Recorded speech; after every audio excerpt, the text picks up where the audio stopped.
কি দেখেই তো লোভ লাগতেছে। আজকে আমি এত ঠান্ডার মধ্যে বানাই ফেলেছিলাম মিনি সিঙ্গারা। এখানে ফুলকপি আলু আমি কাটটা ভালো করে ধুয়ে নিছি। ভাপ দেওয়ার সময় পাই নেই। এইখানে কড়াইয়ে তেল বসায় দিয়া লঙ্কাগুলা তেলের মধ্যে দিয়া এখন আমি আলু ফুলকপিটা দিয়ে দিলাম। আলু ফুলকপি কীভাবে ভাজতে লাগে জানোই, হলুদ লবণও দিয়ে দিবা।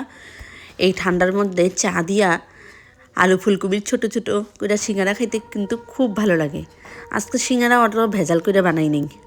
এইখানে আটা ময়দা একলগে কইরা কালো জিরা লবণ আর তেল দিয়া ভালো করে আমার মাই আটাটা মাইখা দিচ্ছে আজকে ভালো করে ময়ম দিয়া নিছে। ময়ম দিয়ে এদিকে আমার ভাজাটাও শেষ, ভাজাটাও হয়ে গেছে। খাইতে ইচ্ছা গেলে কি আর ঠান্ডায় হার মানাইতে পারে, যেমনে তেমনি হইলেও খামই। এইখানে শক্ত করে আটাটা মাইখা নিছে, ডোটা কইরা নিছে মা। তারপরে আমি এইভাবে বেললা 4 ভাগে দিয়ে দিলাম।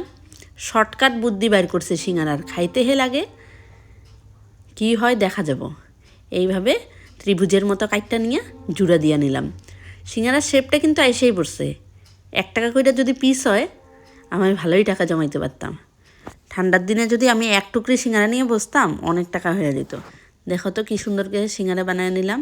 খাইতে কিন্তু হেভি টেস্ট। ফুলকপি আলু সিঙ্গারা ফুলকপির দিনে কিন্তু খাইতে ভালোই লাগে। এখানে তেল কড়াই বসায় নিলাম, নিয়া কড়াইয়ের মধ্যে তেল দিয়া, তেল তো গরম হওয়া যাব না সিঙ্গারার, এর জন্য ঠান্ডা তেলের মধ্যেই আমি সিঙ্গারাগুলা উল্টায় পাল্টায় লাল করে ভাজা নিলাম।